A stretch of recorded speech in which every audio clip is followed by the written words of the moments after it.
Nous sommes au 1er siècle avant Jésus-Christ, sur les territoires actuels de la France, de la Belgique, de la Suisse et du Luxembourg. Près de 20 millions d'êtres humains vivent ici. Une soixantaine de peuples que nous avons l'habitude d'appeler d'un seul nom, les Gaulois. Ils ne parlent pas le même dialecte, ne vénèrent pas tout à fait les mêmes dieux, n'obéissent pas aux mêmes chefs, ne forment pas une nation, et pourtant, ils appartiennent au même monde culturel.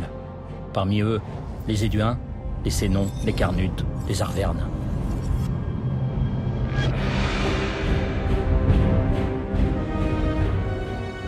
Quand Jules César pénètre en Gaule en 58 avant Jésus-Christ, c'est un proconsul ambitieux qui vise le pouvoir suprême à Rome. Pour asseoir son autorité, il veut soumettre entièrement la Gaule, en attisant la discorde entre les peuples.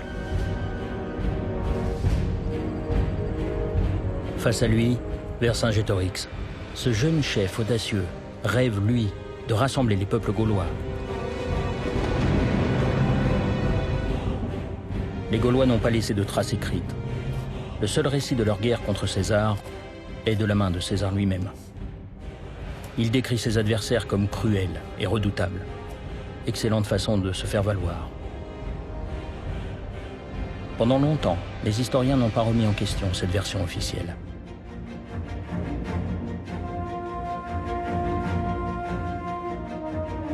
C'est au XIXe siècle que naît le mythe des ancêtres gaulois.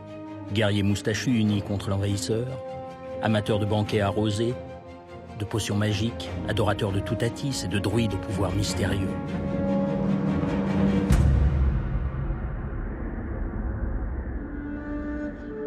Et pourtant, nous pouvons maintenant, grâce aux fouilles archéologiques récentes, raconter une autre histoire, plus fidèle à la réalité. Aujourd'hui, les connaissances historiques nous permettent de faire revivre Apator, riche aristocrate éduin. Nous pouvons regarder les choses avec ses yeux. Et nous verrons que Gaulois et Romains, avant de devenir des ennemis mortels, entretenaient des relations autrement plus complexes.